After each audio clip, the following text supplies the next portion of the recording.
Super Protem, la proteína inteligente. Mejora tu rendimiento. Acelera tu recuperación. Nutre con precisión. Y todo esto con un solo scoop. Ya lo sabes, Super Protem, la proteína inteligente. Con proteína aislada de soya, calostro, colágeno hidrolizado y vitamina D3. Llegó Biprocollage, que es más que un colágeno. Su fórmula avanzada regenera tendones y articulaciones. El colágeno es un excelente soporte para músculos y te hará lucir una piel increíble. Biprocollage contiene vitamina A, C y D3 y trocitos de mora para un refrescante sabor. Endulzado con dulce cura, nuestro stevia 100% natural. ¿Qué esperas? Prueba Biprocollage.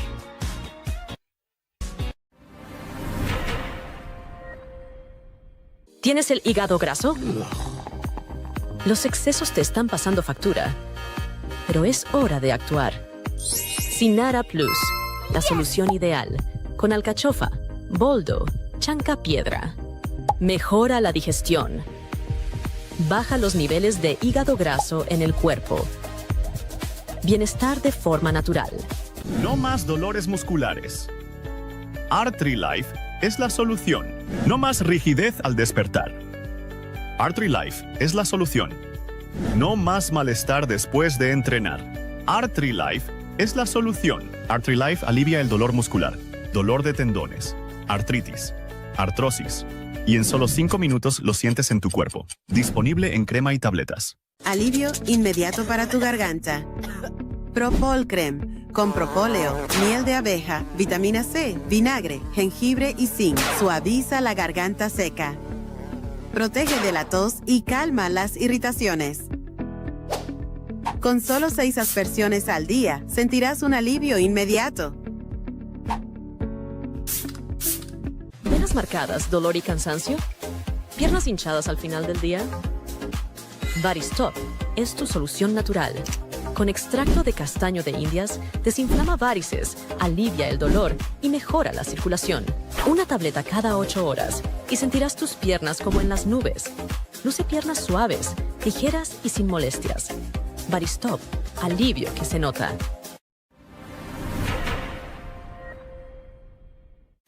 Llegó el antiinflamatorio natural. Nutra 15 Neurocurcum de Docvisa. Poderoso antiinflamatorio a base de cúrcuma y complejo de vitaminas B1, B6 y B12, que apoya a revitalizar tu sistema nervioso. Es ideal para las personas alérgicas a los AINES. Nutra 15 Neurocurcum de Docvisa, con la calidad de laboratorios Hulger.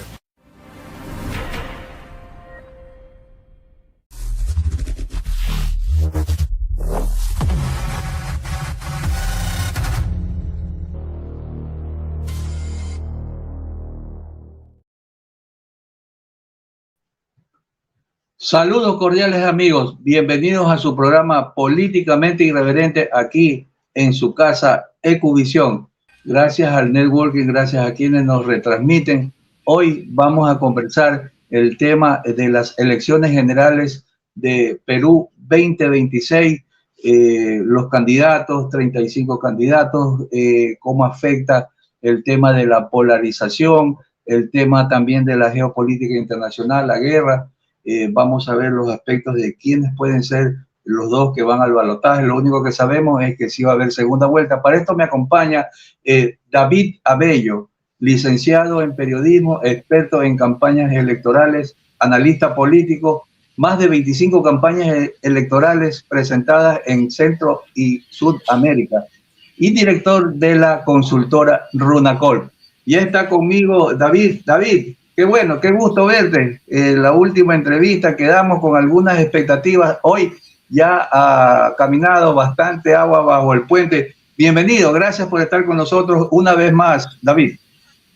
Hola Mario, gracias a ti por la invitación. Sí, efectivamente hubieron muchos acontecimientos que pasaron desde la vez que tuvimos la conversación, la primera conversación, y por la volatilidad del voto, efectivamente hubieron muchos cambios.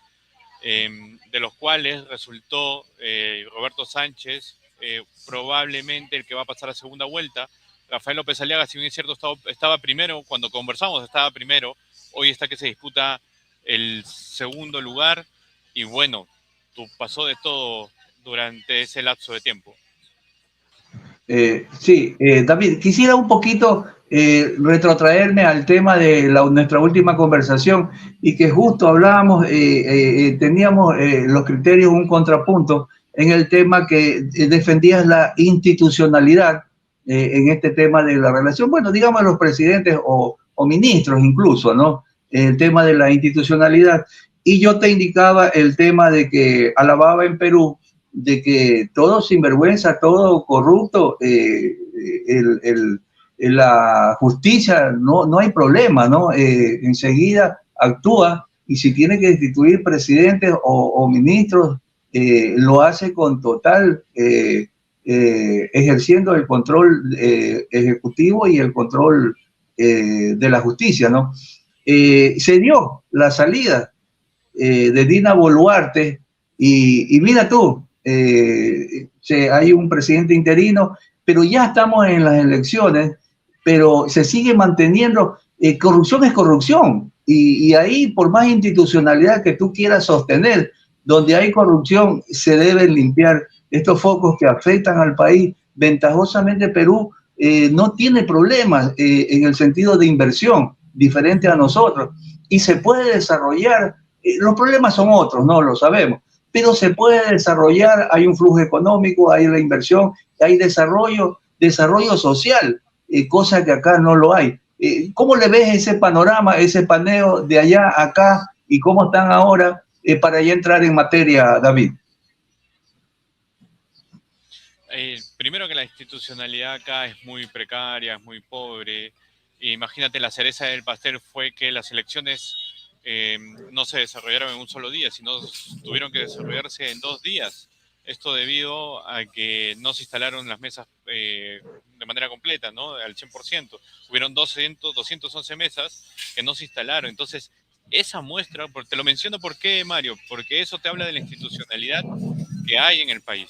Una institucionalidad muy precaria y donde se debe sostener, que es en la institución electoral, que debe pues legitimar todo acto democrático de ejercicio del voto, también resulta inexistente. Entonces, cada vez estamos dando pasos acelerados en lo que es el quiebre institucional. Por lo tanto, es una pena como país lo que vivimos actualmente. Te lo digo con mucho pesar, porque efectivamente nos dedicamos a las campañas electorales y uno espera pues que el trabajo que uno hace en cada elección sea amparado por los organismos institucionales. Entonces, Perú, como tú bien decías, sí, está muy bien en inversiones, un crecimiento económico, el crecimiento económico que crece aproximadamente 2,5% del PBI, una inflación que siempre está por debajo del crecimiento económico. Entonces, habla pues que efectivamente crecen las inversiones. Pero esto lo venimos hablando de la consultora Runacompol, que el Perú es como un chancho grande, ¿no? Un chancho que se alimenta de informalidad y que por dentro efectivamente crece, se alimenta, sigue creciendo, como tú bien dices, pero por dentro hay corrupción, por dentro hay mediocridad, es un Estado muy deficiente institucionalmente. Entonces, el Perú todavía está muy lejos de ser un país maduro, ¿no? En este sentido, David, el tema de la bicameralidad nos puede llevar a un proceso de que pueda resolver el tema de la corrupción, el tema de la eficiencia y todo lo que Perú quiere y necesita en estos tiempos duros de crisis. ¿Tú crees en la bicameralidad, David? Yo creo que más que la bicameralidad, eso fue un parche constitucional político. Pero el problema que estamos viendo acá no es político, sino es un problema ya más social, más cultural, ¿no? Es una visión economicista, puede ser, sí, que la informalidad en términos económicos se trasluce también informalidad en el trato, informalidad al momento en que uno interactúa con otro. Lamentablemente también hay hay lamentablemente una precariedad, ¿no? Y yo creo que la bicameralidad no va a solucionar el tema. Lo que va a hacer es fortalecer más lo político, y fortaleciendo lo político no necesariamente acercas a los ciudadanos. Entonces esa brecha entre la ciudadanía y lo político va a seguir abierta, va a seguir creciendo. Y la Eh, tan ansiada sí, institucionalidad o estabilidad institucional que esperamos va a seguir siendo pobre. claro. A eso ahonda el tema, David, de que hayan 35 candidatos, donde si bien es cierto, hay representación en algunos, pero en otros prácticamente no hay una identidad política, no hay una propuesta social, no hay un desarrollo. No recuerdo que haya otro país con 35 candidatos. Nosotros tuvimos 16 y fue un escándalo, David, fue un escándalo. Te traslado nuestra experiencia al tema de 35, eso no se pierde, que ya no hay un concepto político, y es cuestión de participar, por ego, por querer decir, yo alguna vez fui candidato, pero no hay una identidad política y eso polariza, y eso también causa desgano en el votante, aunque veo que sí ha habido mayoritariamente lo que se esperaba, la participación ciudadana. Pero en todo caso, ¿esto ayuda o ha desmejorado el tema de la imagen política? Y en el desarrollo, ¿cómo va a ser de quién gane, David?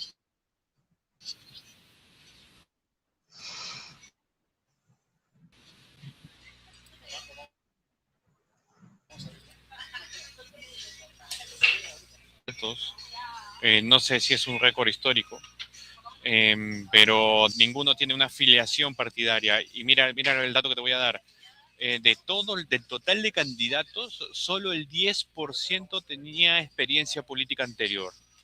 Y otro 10% había participado alguna vez de la política, o es decir, o había sido candidato, o había sido tal vez regidor o consejero municipal, ¿no?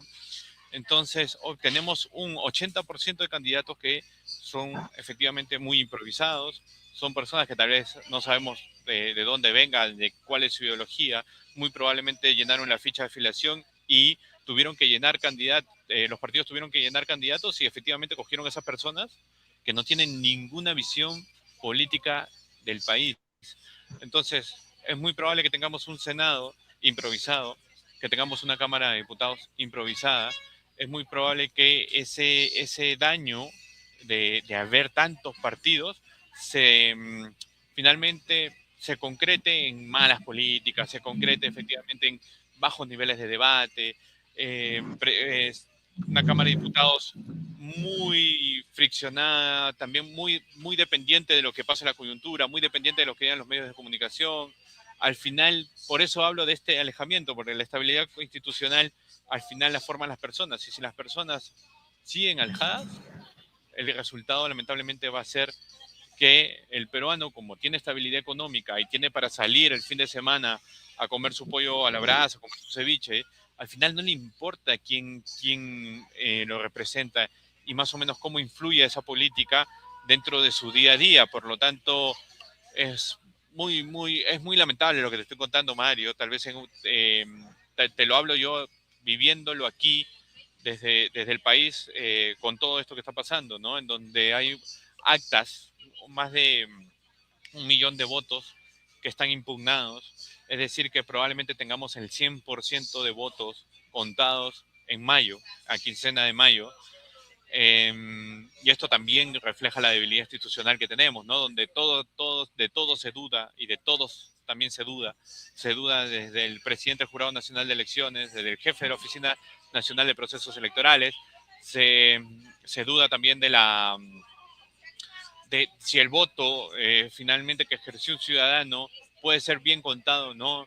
Entonces todos dudamos de todo porque no hay pues efectivamente una cultura institucional, y ya la próxima elección que vivamos, yo creo en el 2030-2031, podamos estar hablando de una elección efectivamente donde nada sea legítimo, ¿no? Bien, ahora sí, vamos a entrar en materia, David. Palmita, mi productor José Miguel Palma, Palmita, si nos proyectas la primera claqueta que te envié, ahí tenemos, David. Si no alcanzas, yo te doy el contexto. La veo. Ya, mira, David, asumamos que ya sabemos que OMPE, la Oficina de Procesos Electorales, la Oficina Nacional, está complicado, ya lo explicaste, pero tenemos un 92% aproximadamente, más o menos, de que ya está escrutado. Y ahí vemos a Keiko con el 1785 más o menos, y lo vemos a Sánchez en un 1286. Antes de entrar con López Aliaga y antes de entrar a otros razonamientos, vamos en esta foto que se proyecta. Primero, ¿crees en estos datos, David? Sí, o sea, desde aquí te menciono que sí, se cree en esos datos, sí. Ya, entonces, David, es una entrada de Roberto Sánchez brutal al final, donde se estima que es el voto rural que siempre va llegando retrasado, es el voto de Castillo, es el que le está dando el triunfo, o tal vez ya le vaya a consolidar el triunfo, se dice mucho de eso. ¿Tú crees es así? ¿Se podría considerar así? ¿Es el voto de Castillo? ¿Es el voto de la ruralidad que le va a dar el segundo puesto para el balotaje final, David? Es que, Mario, acá pasa algo increíble. Mira, lo que tú me dices es hablando en términos normales, ¿no? Primero, supuestamente ya se tendría que haber contado Lima y los sectores urbanos, ¿no? Entonces, por lo tanto, lo que falta es el sector rural, lo que está más alejado de las zonas urbanas o de la capital. Sin embargo, todavía falta conteo de votos en Lima. Entonces, yo incluso he dado declaraciones a medios internacionales también, teniendo esa opinión que tú me das ahora. Pero yendo al detalle, uno ve que en Lima todavía falta contar votos. Un 4%, 5% de votos en Lima, en algunos distritos llega, sí, el conteo a un 10% incluso. Entonces uno dice, ¿qué está pasando aquí? ¿No? Ya esto es una anomalía, Mario, en el conteo de votos. Ya han salido muchos profesionales en estadística a predecir. Entonces, yo cuando veo los datos, digo, espérense, acá no se puede predecir absolutamente nada porque hay muchas variables que todavía no se están tomando en cuenta. Mario, lo normal era que Roberto Sánchez siga ampliando la distancia de Rafael López Aliaga. Lo que está pasando ahora es que de 30.000 votos de ventaja que tenía, ahora tiene tan solo 6.900 votos de ventaja. Y faltan todavía contar los votos del exterior, que falta un 50% de votos. Pero la mayoría dice, como Rafael está primero en el exterior, esos votos son para Rafael. No, tampoco. Porque Chile, que es un bolsón importante de votos, votó mayoritariamente a Keiko Fujimori y a Carlos Álvarez. Y Rafael quedó en cuarto lugar en Chile. Y todavía faltan los votos de Chile. Faltan los votos de Estados Unidos, donde sí mayoritariamente está Rafael. Pero no se puede predecir absolutamente nada, porque en Perú no hay predictibilidad de absolutamente nada, ¿no? Claro. Vamos con la siguiente para graficar lo que estás indicando, David. Palmita, vamos con la siguiente. Y mira, así estaba hace tal vez un día o en algún momento, con votos por contabilizar 1.400.000, creo que ahora está por 1.200.000, pero se va manteniendo la tendencia. Y es así como se resume. La ruralidad va con Roberto Sánchez, y el tema de los votos del exterior va con López Aliaga. La diferencia no es mucha, pero se va a manejar el tema de Lima. No sabía que el tema de Lima todavía no estaba totalmente, David. Ahí ya nos puso un rompecabezas. Y yo tenía ya otra percepción ya en el tema. Pero bueno, vamos con la gráfica. Fujimori con el 1784 definitivamente 100% está ya en la segunda vuelta. López Aliaga con un 11.85, Roberto con un 12.85, 12.05, punto 20 por ahí, Nieto con 11.05 y Belmont con 10.15. Te pregunto, ya vamos a entrar al detalle de los tres, que es la parte importante, pero ya podemos decir que Nieto y Belmont y los otros, cero en el combate para la segunda vuelta. Sí, ya no tienen nada que hacer ahora. Ya, entonces, David, concentrémonos en López Aliaga y en Sánchez. Si Lima está todavía por contabilizar y faltan 1.200.000, oye, no te ha dicho nada, pues, David. No te ha dicho nada. Y esto va a ser voto a voto, pero también tenemos como 1 millón de votos impugnados. Entonces, también O sea, David, o sea, en buen romance faltan 2 millones por escrutar. Faltan 2 millones por escrutar. Las elecciones del 2021, Mario, terminó de escrutarse en el 15 de mayo. O sea, casi exactamente un mes después de la primera vuelta. Solamente que ahí ya se sabía. Y lo mismo va a ser ahora. Sí, o yo creo que puede tardar incluso más. Ahora, lo que va a pasar es que la segunda vuelta no va a empezar a 100%, a un 100% si no se sabe efectivamente cuál va a ser el resultado de segunda vuelta. Eso es lógico, ¿no? Y Claro, se están peleando supuestamente, David, supuestamente es el 17 de junio, creo, más o menos. Sí. No alcanza. Sí, es el 17 de junio. No alcanza. Lo bueno para este caso es que la segunda vuelta todavía es en 2 meses, que es una locura hacer una segunda vuelta tan larga. En Perú tenemos una segunda vuelta muy larga, pero a efectos prácticos de este proceso en particular, sí resulta que es bien o saludable, porque falta mucho agua por recorrer, ¿no? Faltan muchos votos por contar, muchas peleas en el Jurado Nacional de Elecciones, o en el Tribunal Supremo Electoral, como se quiera llamar, pero aquí es Jurado Nacional de Elecciones. Entonces estamos ante un escenario en donde cualquier cosa puede pasar. David, déjame llevarte a la otra imagen. Palmita, si nos ayudas con la próxima imagen.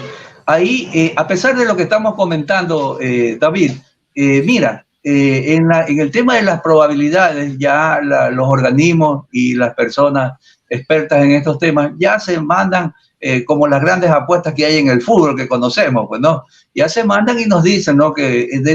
¿Cuál es la probabilidad de la segunda vuelta? ¿Quiénes pueden ser?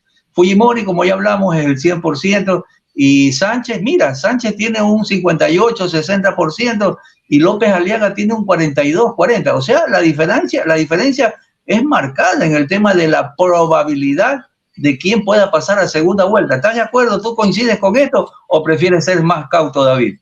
Yo coincidía, yo lo he dicho en medios nacionales, en medios de difusión nacional, lo he dicho en medios internacionales de gran alcance, que lo lógico era que Roberto Sánchez iba a pasar. De hecho lo dije con una afirmación rotunda. Pero ¿qué es lo que pasa, Mario? Que hay una variable. Y la variable son los personeros, que son aquellas personas que cuidan el voto del partido. Y esa persona que cuida el voto del partido, efectivamente está cuidando, por ejemplo, el voto de Rafael López Aliaga. Entonces comienza a impugnar todo.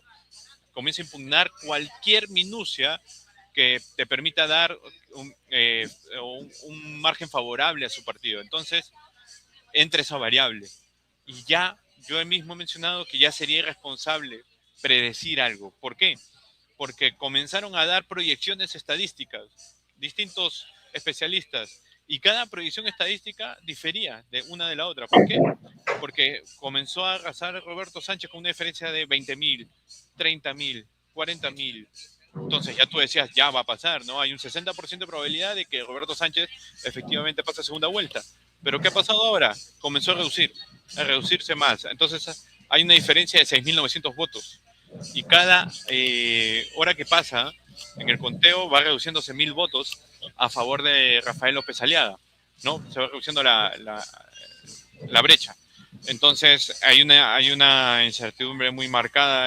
Para mí, hacer proyecciones ya resulta irresponsable, viendo todo este mar de variables, ¿no? Claro. Vamos con el final de la imagen. Brevemente, porque tenemos harto material, David. Al final nos dice el tema, cuéntanos un poquito, presidencial, bueno, ya sabemos, lo estamos conversando. Cuéntanos un poquito el tema del Senado único, los diputados y los parlamentarios andinos, más que todo el tema del Senado y diputados, en donde se consolida la democracia, donde la diversidad, me imagino que debe estar bien atomizado este tema, y ese tema nos puede dar gobernanza para el presidente o la presidencia que sea, David. Sí, acá espero ser claro, Mario. El Senado va a ser controlado por el fujimorismo. uno dice hay tantos partidos, por lo tanto hay muchos partidos que también van a llegar al Senado. ¿Qué es lo que pasa? Que por la poca identidad de cada partido y por el poco profesionalismo de las campañas electorales y por lo difuso que ha estado todo, ha habido más ruido que comunicación, al final van a llegar 5 o 6 partidos al Senado, que es un número que está dentro de los márgenes que en América Latina, ¿no? 6, 7 bancadas o 7 grupos parlamentarios. Entonces tendremos aproximadamente 6, 7 grupos parlamentarios. Ese como primero lo que quiero dejar marcado. Segundo, pasamos al Senado. En el Senado la mayoría va a ser fujimorista. Todavía no se sabe por cuánto, pero el fujimorismo va a controlar el Senado. Pero no lo va a controlar solo por el número, sino por la experiencia de los parlamentarios. El fujimorismo es el partido que más candidatos ha llevado, en donde ya han sido parlamentarios anteriormente o han sido candidatos o han tenido un cargo, aunque sea aunque sea local. Por lo tanto, van a tener mayor disciplina, mayor cohesión y mayor control o mayor muñeca, como se quiere decir. Lo demás, no sabemos qué es lo que va a ocurrir. David, como decimos nosotros acá, ya son más cancheros en el manejo político, en el manejo de la cosa pública, que es lo complicado a veces, David. Exacto, van a tener un mayor control y en las comisiones, como es una cámara revisora, mayor control en lo que se pasa o no, mayor control en la opinión, mayor nivel de operación política dentro del Parlamento. Por lo tanto, y por el otro lado tenemos cualquier cosa. Como te digo, tenemos muchos candidatos que han llenado la ficha de inscripción, que no sabemos quiénes son, no sabemos qué van a hacer, y puede haber cruces o atomización dentro de este mismo Parlamento, ¿no? Grupos parlamentarios que se comiencen a partir y comiencen a unificarse en pocos parlamentarios. Entonces va a ser muy desordenado y eso obviamente favorece el fujimorismo. En la Cámara de Diputados, el partido del exalcalde de Lima, Rafael López Aliaga, Renovación Popular, va a ser que tenga más parlamentarios. Por lo tanto, va a poder tener más control, sí, en iniciativas legislativas, en algunas aprobaciones de leyes que van a tener que elevarse a la Cámara Revisora del Senado, pero el control está efectivamente en el Senado, ¿no? Claro. Bueno, y los parlamentarios andinos ya sabemos, ¿no?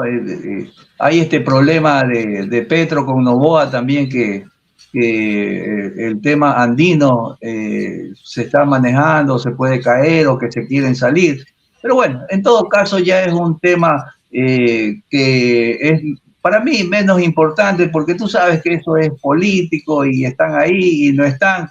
Pero el tema sí de Senado y diputados en el manejo de un país tan complicado y con las cosas que se vienen, que ya vamos a hablar más adelante, sí me parece que es lo más importante. Eso deciden si el país sale o no sale adelante, David. Sí, ellos deciden efectivamente, ellos tienen opinión, y no solo eso, sino que es un Senado súper poderoso, indestructible. O sea, se puede disolver la Cámara de Diputados, más no la Cámara del Senado. Entonces, la estabilidad va a depender de quién gobierne, ¿no? David, ¿y qué es lo que sostiene? ¿Cuál es el blindaje que tendría este Senado? Por ejemplo, si le quita la confianza al Consejo de Ministros 2 veces antes, si se le quitaba la confianza, ahora si se le quita la confianza 2 veces a un Consejo de Ministros, se disuelve el Parlamento completo y se convocan nuevas elecciones. Ahora no. Ahora la Cámara puede no darle la confianza a dos Consejos de Ministros y el Senado va a seguir funcionando. Se disuelve la Cámara de Diputados, pero el Senado sigue funcionando. Entonces es más poderoso, ¿no? Más poderoso porque tiene la espada señalando al Poder Ejecutivo. Es más poderoso que el presidente, ¿no? Exactamente, eso te iba a decir, más poderoso que el presidente. E incluso la Corte Constitucional, que es lo máximo jurídicamente del país, ¿puede entrarle también o no? ¿Está blindado también? El Tribunal Constitucional lo elige el Senado. Entonces, la elección de los altos cargos o altos funcionarios, como el defensor del pueblo que tenemos acá, el Tribunal Constitucional, Constitucional o los magistrados del Tribunal Constitucional son elegidos por el Senado. Entonces tenemos un Senado que controla muchas instituciones y que es indestructible a su vez. Lo único que lo diferencia es que no tiene capacidad de gasto, pero sí tiene la aprobación del presupuesto, ¿no? Que es enviado por la Cámara de Diputados. Ellos dicen sí o no, ¿no? Pero el control lo único que lo diferencia es la ejecución del presupuesto público. Claro. David, entonces podríamos decir que si Keiko no llega a ser la presidenta, pero a través del Senado, que tiene mayoría fujimorista según tu análisis, ella podría controlar el país tranquilamente sin necesidad de ser presidenta. Sí, sí. Y de hecho ya ha tenido un rol importante sosteniendo presidentes como Dina Boluarte, por ejemplo, porque ellos tienen una narrativa más de apostar por la institucionalidad del país, por lo tanto sostuvieron el gobierno de Dina Boluarte, más allá que en opiniones sea bueno o malo, pero ella ya tenía cierto control con este parlamento, desde este parlamento, no siendo una mayoría muy notable, pero sí con la experiencia, sí con parlamentarios con más solvencia, con más opinión, con más posición. Y ahora con el Senado, efectivamente eso se eleva o se potencia al cubo, ¿no? Claro. Palmita, pasemos a la siguiente. Vamos a ver el tema, cómo estaban y por qué López Aliaga reclama e impugna las elecciones y todo esto. A ver, en el supuesto no consentido, aunque sí están los dos, Roberto Sánchez y López Aliaga, en opción por el segundo puesto, podríamos decir que Roberto, la izquierda chavista versus la ultraderecha trompista con López Aliaga, David. Lo que podemos decir es que es una derecha así conservadora, con valores como orden, familia, y muy conservadora contra una izquierda, pues yo creo que dejó de ser doctrinaria, como tú mencionas, se aleja del marxismo como doctrina, ¿no? Sino es una izquierda representada por alguien más populista, que no necesariamente tiene una doctrina clara, sino más bien se viste de izquierda para adoptar un discurso, ¿no? Lo de Perú Libre, con el partido por el cual salió elegido Pedro Castillo, tenía una consistencia en un plan de gobierno que elevaba las ideologías del marxismo, por ejemplo, ¿no? Pero ahora tenemos a Juntos por el Perú, que no necesariamente es así, pero que sí hay para mí, un aprovechamiento obviamente, del público castillista, de Castillo, del público de Castillo. Por lo tanto, coge discursos como darle el indulto al expresidente Pedro Castillo, saquear las reservas del Banco Central de Reserva, que efectivamente nos mantiene una estabilidad monetaria, pero que para Roberto Sánchez le ha servido como discurso. Entonces está más yendo al discurso que a la doctrina, ¿no? Y Rafael López Aliaga yo creo que sí tiene más coherencia de acuerdo a su ideología, que Roberto Sánchez. Claro. Veamos la siguiente, Palmita. ¿Por qué yo te decía que se lo nota trompista? Mira esta imagen. Y el gorrito, seguro. Para comentar. Es la siguiente, no esta, es la siguiente. Palmita, vamos con la siguiente. Mira, Steve Cortes, asesor de Trump, llama a los peruanos a votar por Rafael López Aliaga en las elecciones presidenciales de mañana en Perú. Y ahí lo vemos con Marcos Rubio y lo vemos con Milei. Sí, exacto. O sea, créeme que cuando yo vi esto, la verdad, no sé cuál sea tu concepto, ¿no? Para eso estamos, para conversar. Pero para mí es de terror, ¿no? Ver esa foto. ¿Cuál es tu pensamiento? Bueno, no es claro, no es secreto el acercamiento de Rafael López Aliaga con la política norteamericana. Lo que expresa, pero sí estamos hablando de alguien coherente con lo que dice, con lo que hace, y también en las formas. No necesariamente uno tiene que estar de acuerdo, pero sí, obviamente lo que refleja es similitudes ideológicas.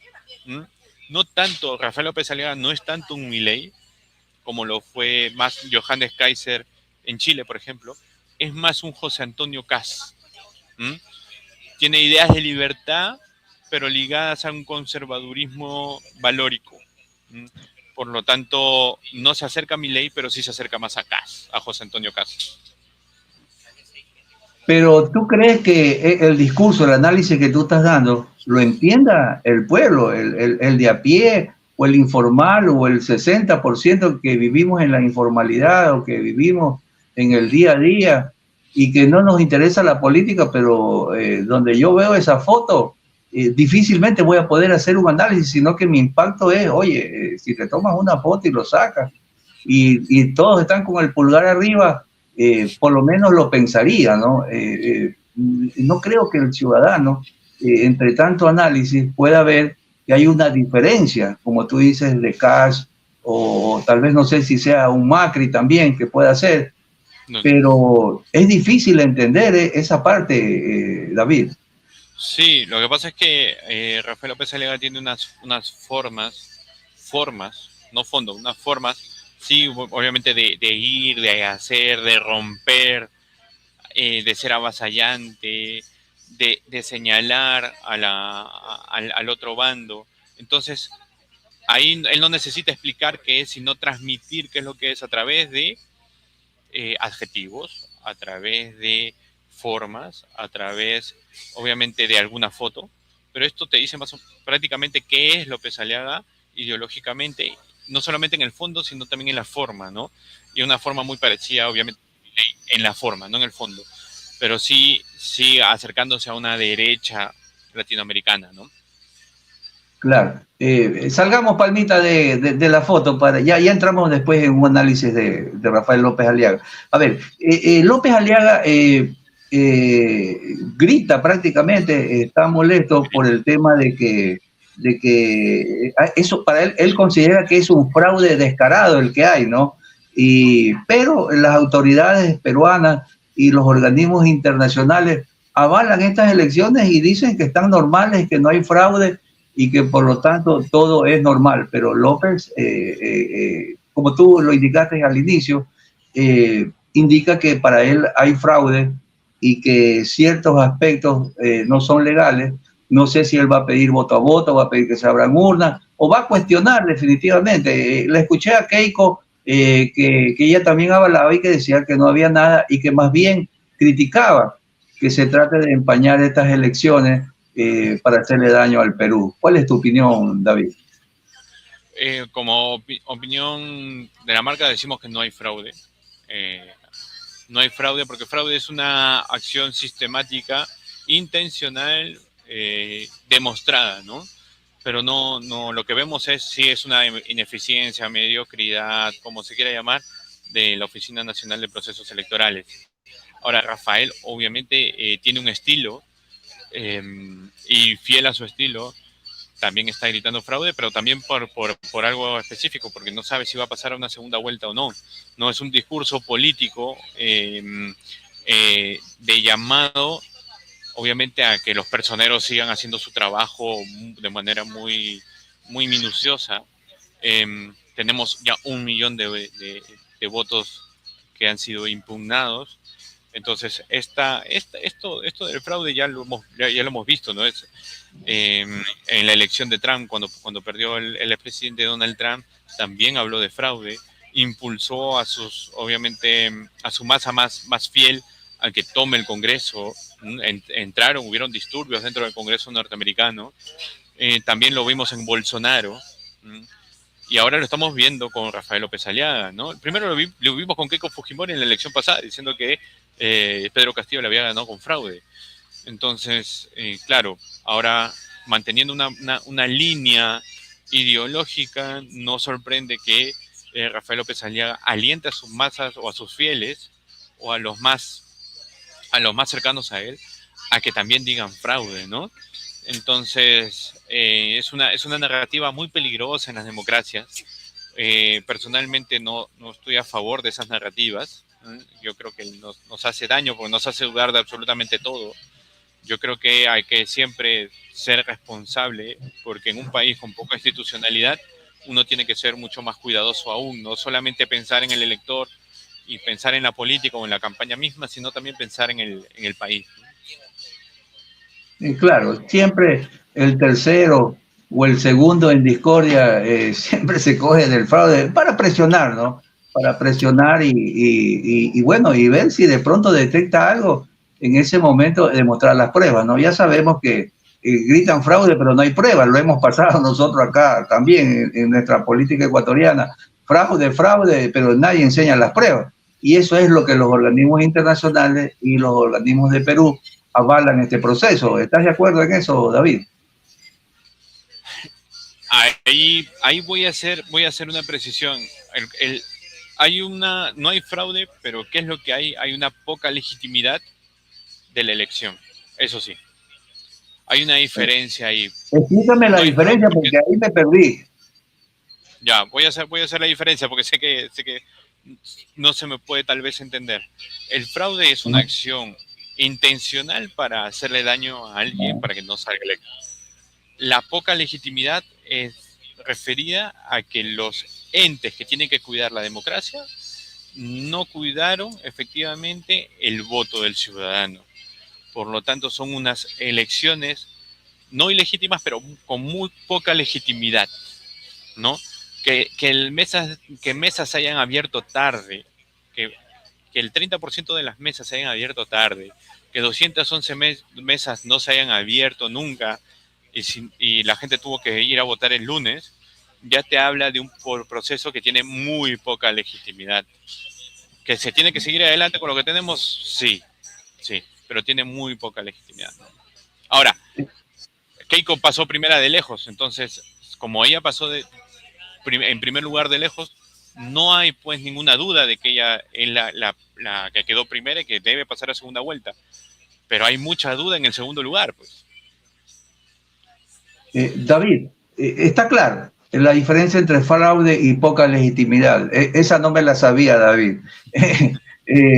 Ahora te pregunto, esa poca legitimidad, ¿a quién favorece? Porque debe haber un favorecido. Las cosas en política no son ni gratis ni casualidad. ¿A quién favorece? ¿O quién está detrás de esto? Si somos más explícitos, David. Es que no ha habido, yo considero que no ha habido una intencionalidad de afectar a alguien, como lo señala Rafael López Aliaga, sino lo que ha habido es mucha mediocridad, una empresa contratada que tenía una empresa que tenía que distribuir los materiales, esa empresa ya había sido penalizada por no cumplir bien sus funciones. Entonces, desde ahí ya hay un problema, pues, porque estás contratando una empresa que no tiene certeza de que va a hacer bien su trabajo o no. Entonces, por algo se contrató, habrá que tener las investigaciones del caso. El gerente de la OMPE ha estado preso unos 15 días. El jefe de la OMPE se tomó 4 días de vacaciones antes de la elección. Entonces, estamos hablando efectivamente de mucha mediocridad, muchísima mediocridad, y también de una cultura que se sigue empeorando, ¿no? David, y entonces lo podemos cerrar, lo podemos encasillar en que son, aquí lo que ha habido es ineptos, incompetencia e ineficiente. Sí, exactamente, lo que tú mencionas. Los 3 adjetivos creo que calzan perfectamente. Ya, bien. Centrémonos un poquito en Keiko, David. Tiene el 17, tiene el 18, es la 4ª vez. Y no da una solvencia, no da una mayoría, no alienta a que ya sea favorita, a mi criterio, ¿no? Porque un 17%, por más polarizado que esté, no te garantiza nada, simplemente que ganaste, que estás en el primer lugar y que tienes que competir. ¿Podría ser una 4ª derrota este panorama? ¿Podría ser una 4ª derrota o tú la ves ganadora, campeona, David?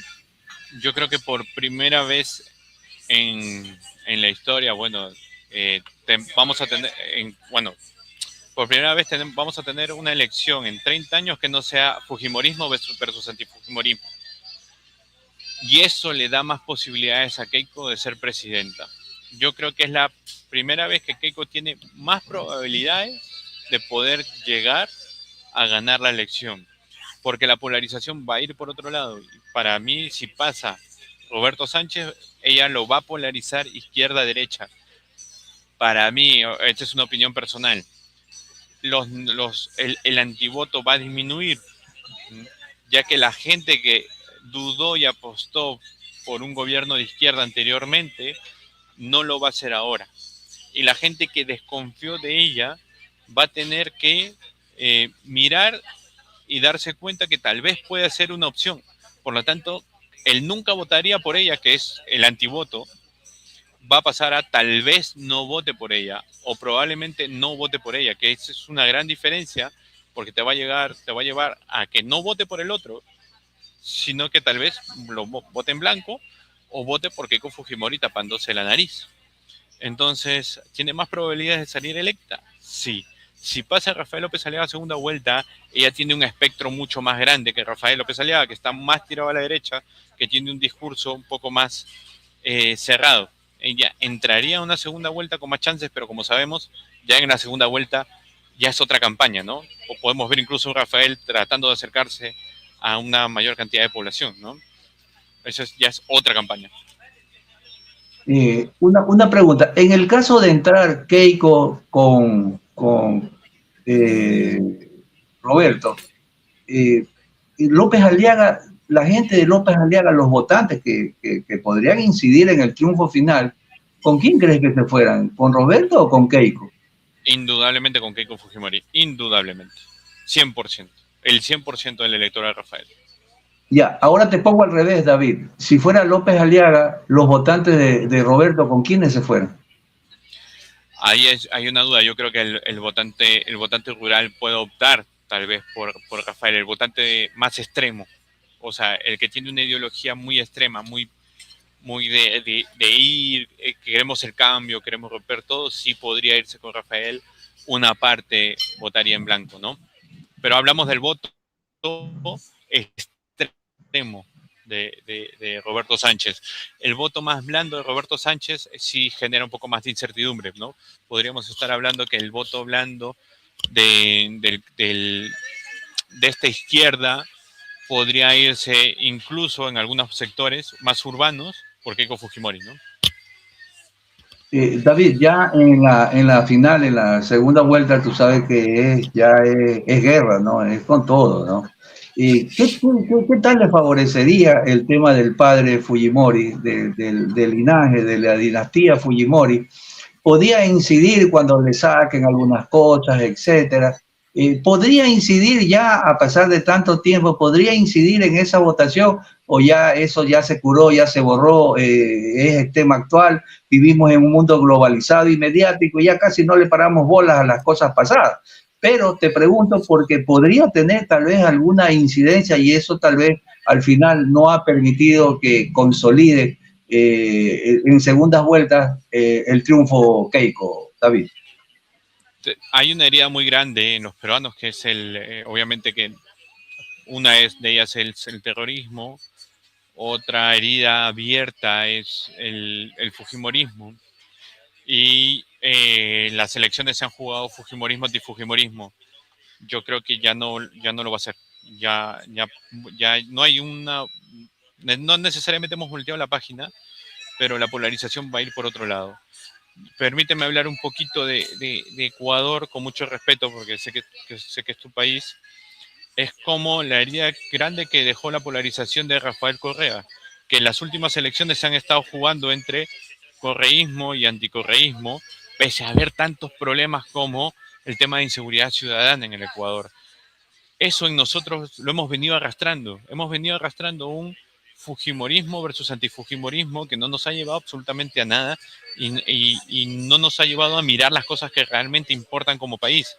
Esta es una oportunidad para el país para dejar de lado y no necesariamente digo votar por Keiko Fujimori, pueden votar por quien quieras, pero desde otro punto de vista, no porque sea fujimorista o no, sino porque le hace bien uno a la economía, le hace bien uno a la seguridad. Hace poco hemos estado en un proceso electoral en Chile en donde no se discuten cosas de la concertación, o sea, ya esa etapa ya pasó, o no se vota por piñerismo, no piñerismo, o bacheletismo, no bacheletismo, sino que se vota por las cosas o por los dolores de los ciudadanos. Un dolor era la inseguridad ciudadana, un dolor era el tema de la migración, un dolor era el tema económico, un dolor era el tema de corrupción que se ha estado acrecentando en Chile. Entonces, las propuestas van desde ahí, y tuvimos 2 candidatos y ganó el que la población eligió. Pero no eligieron por una rencilla, por una herida abierta, porque eso al final no nos hace mirarnos para poder mirar al otro y mirar sobre todo al ciudadano, ¿no? Entonces, eso. Sí, sí, comparto.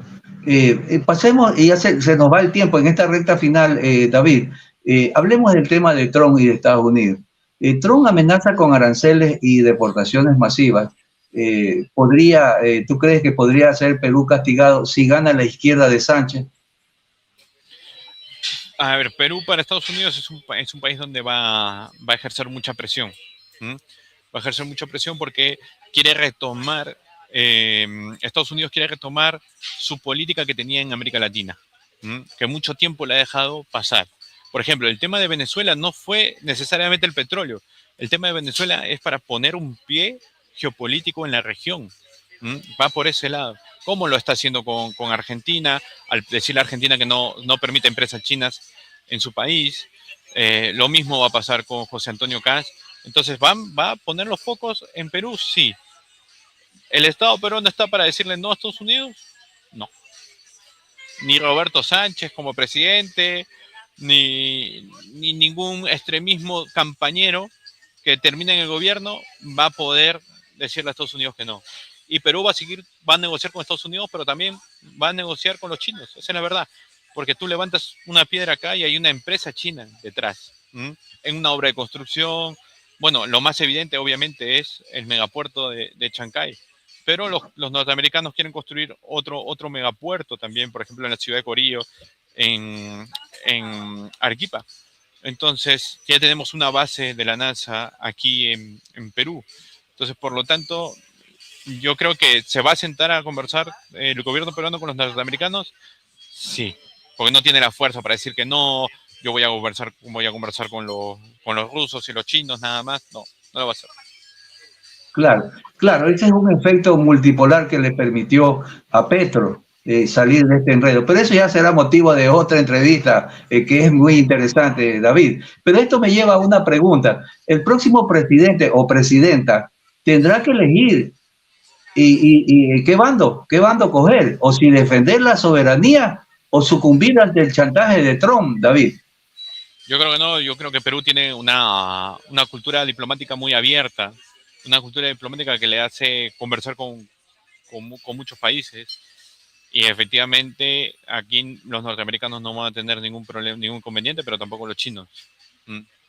Claro, o sea, no va a ser el cerrado, el Milei que entrega, que está cuestionado por entregar prácticamente todos los recursos a todo lo que diga Estados Unidos y esperando las inversiones que nunca llegan, porque un país donde no tiene ni consumo interno, muy diferente a Perú, lo iniciamos así, donde tiene las inversiones, donde tiene todo. Los inversionistas, es que esa es la estupidez, y perdóname que ya sea así, porque como te digo, tendremos que irnos a otro programa, pero la gente no es estúpida. La gente ve que si tienes sales, tienes consumo interno, si tienes inversiones, si tienes posibilidades de desarrollo. En un país emergente que no tiene, que está cuestionado, que todo el mundo te reclama, que estás al día de que tengas un poco de focos de un estallido social, nadie te va a invertir. En eso tienes toda la razón.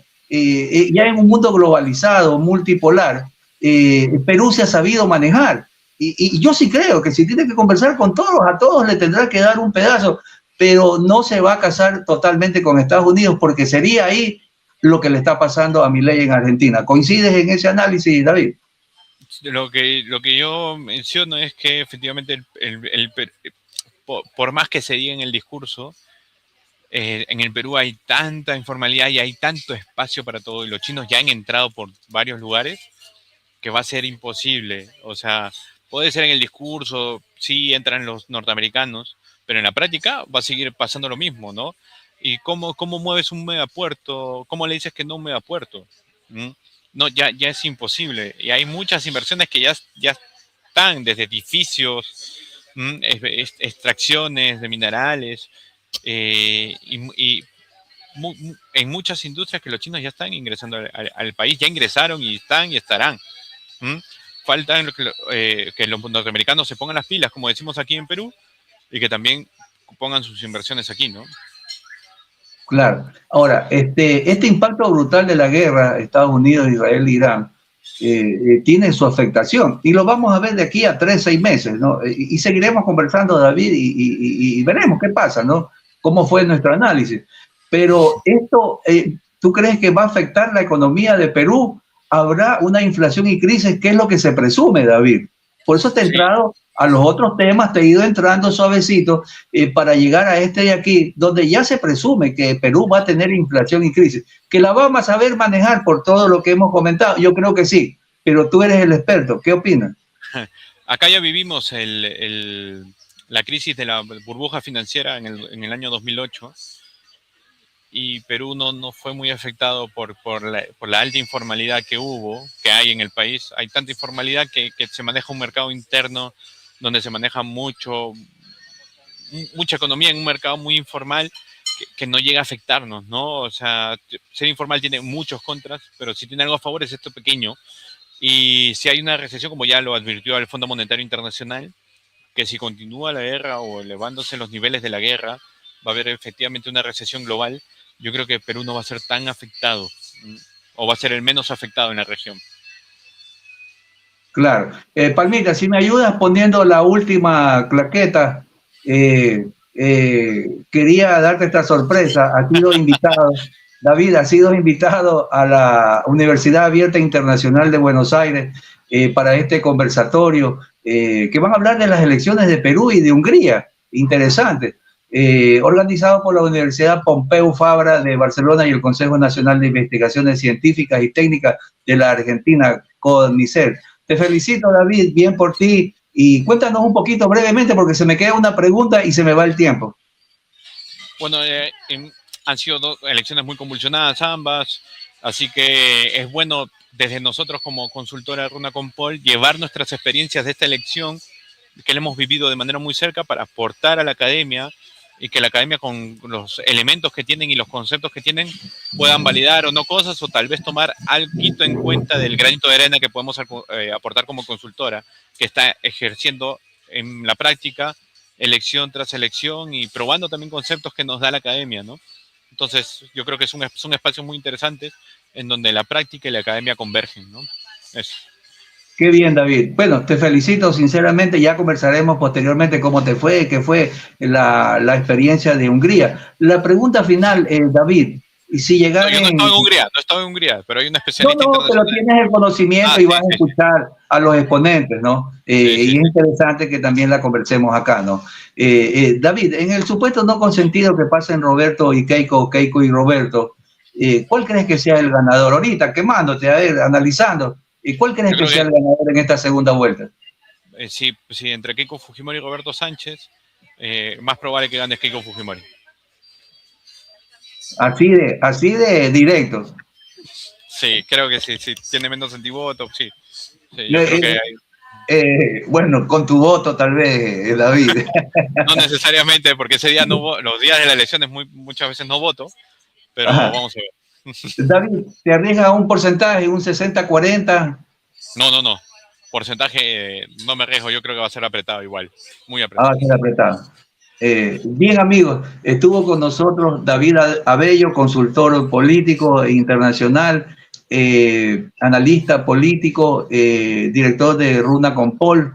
Gracias, David. Espero tenerte pronto una vez que termine. No sabremos si es el 17 de junio, creo que no. Posterior a la segunda vuelta y a tus exposiciones que tengas, me gustaría volver a conversar contigo. ¿Qué pasó? ¿Qué adivinamos? ¿Qué no adivinamos? ¿Qué acertamos? ¿Qué no? Y seguir en este tema, más que todo, de geopolítica internacional y de guerra, que creo que puede ser peor de lo que tenemos ahora. Gracias, David, y espero verte pronto y suerte en todo lo que emprendas. Gracias a ti, Mario. Muchas gracias. Gracias. Gracias, amigos. Bien, nos despedimos con David.